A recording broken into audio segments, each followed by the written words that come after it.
Vamos juntos nesse instante retomar a leitura do capítulo 24 de Paulo, livro de Atos do médico Lucas, narrando toda parte da história do ministério de Paulo.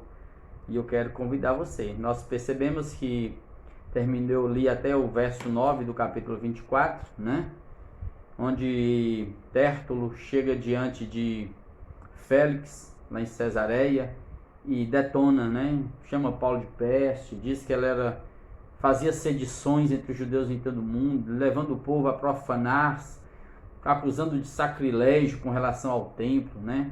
Destruir o templo, de profanar as leis judaicas. Então assim, e Paulo agora vai chegar a vez dele de testemunhar. E eu te convido agora, com temor e tremor, com quietude no coração, com paz no seu ser, reunir aqueles que estiverem próximos de você, para nesse instante nós terminarmos. Verso 10, vamos lá então. Paulo, tendo-lhe o governador feito sinal que falasse, Paulo então responde, né? Sabendo que há muitos anos és juiz desta nação, sinto minha vontade para me defender, visto poderes verificar que não há mais de 12 dias desde que subi a Jerusalém para adorar. Ou seja, desde que ele chegou lá e tentou fazer o voto dele de nazireado e foi preso e foi aquela coisa toda de ser linchado e tudo mais. Verso 12, que não me acharam no templo discutindo com alguém, nem tampouco amotinando o povo, fazendo sedição, fosse nas sinagogas ou na cidade, nem te podem provar as acusações que agora fazem contra mim. Porém, eu confesso-te, Félix, que segundo o verso 14, que segundo o caminho, né, era a forma como eles chamavam os cristãos, os que caminhavam com Jesus, a que eles chamam de seita, assim eu sirvo ao Deus de nossos pais, acreditando em todas as coisas que estejam de acordo com a lei e nos escritos dos profetas, tendo esperança em Deus, como também estes a têm, de que haverá ressurreição, tanto de justos como de injustos. Ou seja, Paulo está dizendo que ele serve a Deus, o mesmo Deus que os judeus servem. Só que os judeus, cegos pela literalidade da letra, das profecias, não entenderam. E em nome desse Deus estavam matando, prendendo, como foi feito, inclusive com Cristo. Então, Paulo, eu estou aqui servindo esse Deus, como eles, na esperança de que a ressurreição, tanto para justos, glória, quanto para injustos, horror eterno. Aí Paulo continua no verso 16, por isso também, ó Félix, me esforço por ter sempre consciência pura diante dos homens. Essa palavra é importante, a consciência. É o que mantinha Paulo ali certo. Era a consciência do chamado que Deus deu para ele, de que ele estava imitando Jesus e que Jesus estava ali próximo dele, guardando e protegendo. Ou seja, as profecias de Jesus se cumprem. Jesus diz assim, ó, Mateus 10, vocês serão levados à presença de reis e governadores, mas eu estarei convosco. Pronto, Paulo está sabendo disso. 17, depois de anos, vim trazer esmolas, ou seja, Paulo estava vindo da região lá da Grécia, Europa, né? Trazendo as ofertas dos gentios para a igreja de Jerusalém, né? A minha nação, e também fazer oferendas. Verso 18, e foi nessa prática de fazer o meu voto, de entregar as ofertas, de estar com a igreja, que alguns judeus da Ásia, desceram de lá da Ásia, né? Subiram da Ásia e me encontraram já purificado no templo, sem ajuntamento e sem tumultos, os quais, esses judeus da Ásia, deviam comparecer diante de ti e acusar, se tivesse alguma coisa contra mim. E de fato não tinha. Todos nós estamos lendo e sabendo que isso aqui é a força e a loucura da religião, fazendo com que os que não são dos nossos sejam punidos. Ou seja, vamos lá então, verso 20. Ou estes mesmos digam que iniquidade acharam em mim, por ocasião do meu comparecimento perante o Sinédrio, salvo estas palavras que clamei, estando entre eles. Ou seja, qual a palavra? Hoje sou julgado por vós acerca da ressurreição dos mortos. foi quando se dividiu, né, o grupo saduceus e fariseus e houve aquela celeuma no meio deles.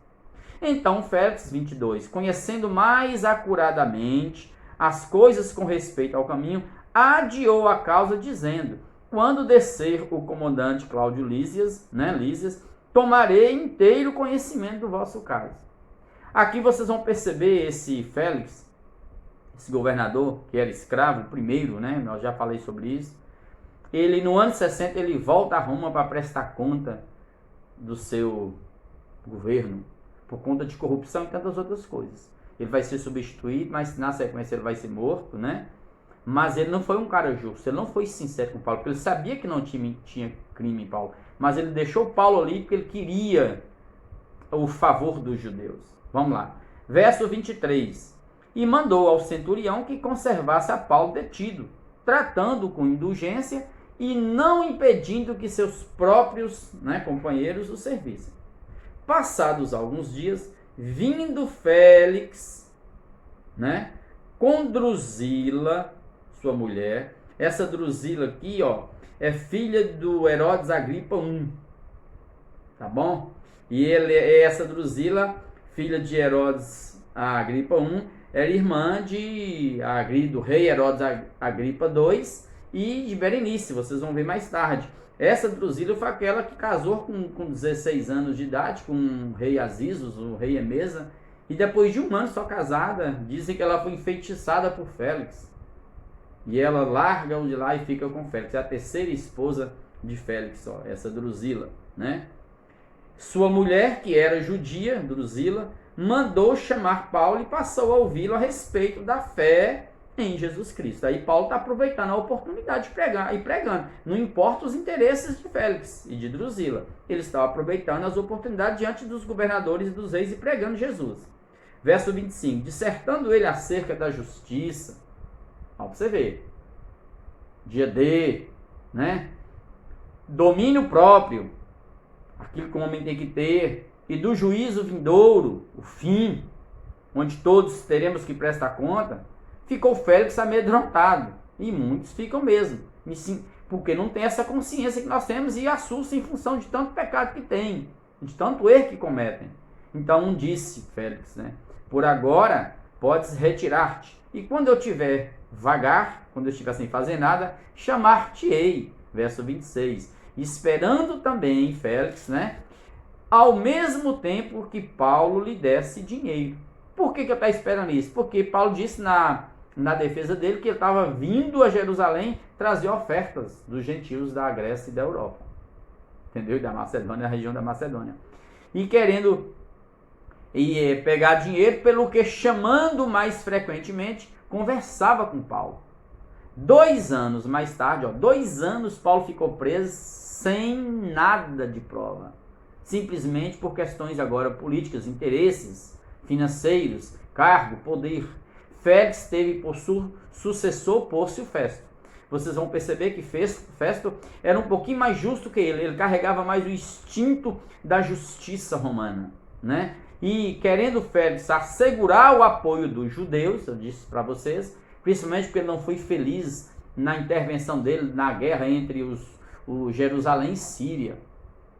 Então, assim, ele quis o apoio dos judeus. Então, ele deixou Paulo preso para aumentar o ódio ainda mais dos judeus contra Paulo. Manteve Paulo encarcerado, injustamente. Esse Pórcio Festo assumiu o cargo aqui e logo morreu. Ele foi o ano 60 mais ou menos. 2 anos depois, ele morre também. Não fica muito tempo, não. Vamos lá. Capítulo 25, verso 1.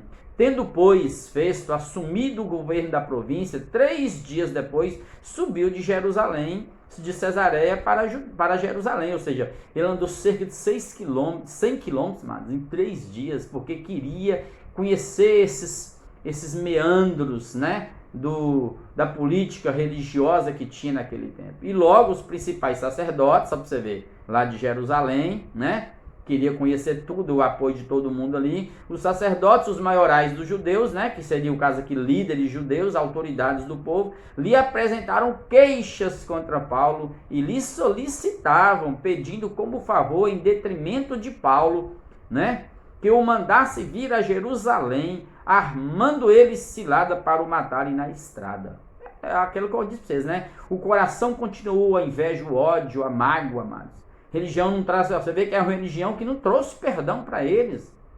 Não há perdão, não há amor, não tem evangelho, não tem Jesus, tem lei, tem morte, tem ódio, tem amargura, tem rancor, está tudo aí dentro, acumulado no coração deles, passados mais de 2 anos, amados.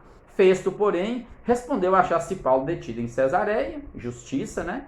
E que ele mesmo, muito em breve, partiria para lá e trataria do caso. Verso 5, portanto, disse ele, os que dentre vós estiverem habilitados, né, que desçam comigo, e havendo contra ele, este homem, Paulo, qualquer crime, acusem-no lá, conforme a justiça romana.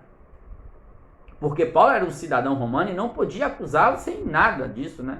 E não se demorando entre eles mais de 8 ou 10 dias lá em Jerusalém, então ele desce e volta para Cesareia. E no dia seguinte, assentando-se no tribunal, ordenou que Paulo fosse trazido. Então, tá bom, manda buscar Paulo da prisão. Comparecendo Paulo, rodearam-no os judeus que haviam descido de Jerusalém, trazendo muitas e graves acusações contra ele, Paulo, as quais, entretanto, eles não podiam provar, era só palavra. Paulo, porém, defendendo-se, proferiu as seguintes palavras. Aqui, ó. Nenhum pecado cometi contra a lei dos judeus, nem contra o templo, não fiz sacrilégio, nem contra César, nem trabalhei aqui com Augustus, né? Ele está usando a palavra César Augustus, o imperador, né? A excelência. Então Festo, querendo assegurar o apoio dos judeus, estava chegando, né? Início de governo, respondeu a Paulo, queres tu subir a Jerusalém e ser ali julgado por mim a respeito dessas coisas? Ou seja, ele está pedindo, quer ir voltar para Jerusalém, Paulo? Paulo falou assim, não, mãe. Eu já sei que eles me esperam com ciladas para me matar. Disse-lhe Paulo, estou perante o tribunal de César, que é Roma. Você está aqui como representante de Roma. Onde convém seja eu julgado. Nenhum agravo pratiquei contra os judeus, como tu bem sabes, sendo eu, Paulo, cidadão romano. Verso 11. Caso, pois, tenha eu praticado algum mal ou crime digno de morte, estou pronto para morrer. Choca, não choca, amado? Estou pronto. Olha a consciência desse homem. Olha o nível de consciência em Cristo Jesus que esse homem tem. Agora, se pelo contrário não são verdadeiras as coisas de que me acusam, ninguém para lhe ser agradável, né, pode entregar-me a eles. Apelo o quê? Para César. Ou seja, aqui ele está usando aquele direito que eles tinham desde o ano 509 a.C., dado a um cidadão romano, de apelar para o imperador, para César. Roma tinha isso desde sempre. Ou seja, era provocation, casarion, né? Apelo para César. Aqui o César da época era Nero, que sucedeu Cláudio no ano 54 e governou até o ano e reinou como imperador até o ano 68. No início, Nero, influenciado pelo filósofo Sêneca, ele ainda teve um auge dele, depois foi só loucura, mas até colocar fogo em Roma e colocar a culpa nos cristãos. Então Festo, tendo falado com o conselho, respondeu, para César apelaste, para César irás. Aqui nós vamos parar, tá bom? Para César apelaste, para César irás. Até o verso 12 do capítulo 25, eu quero orar com você e eu quero te convidar nesse instante para nós meditarmos na brevidade da vida do homem, na fragilidade de um homem e também no poder de Deus como oleiro de usar, de moldar e fazer de nós o que Ele quer. Se você crer que Deus é soberano, então você tem que crer nisso. Paulo cria nisso. E Paulo sabia antes de tudo do chamado de Deus para a vida dele.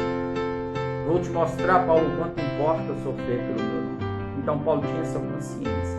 E Paulo apela para César porque ele está indo aqui fazendo a vontade de fato de Deus, de levar o evangelho às autoridades romanas, aos reis, governadores, imperadores.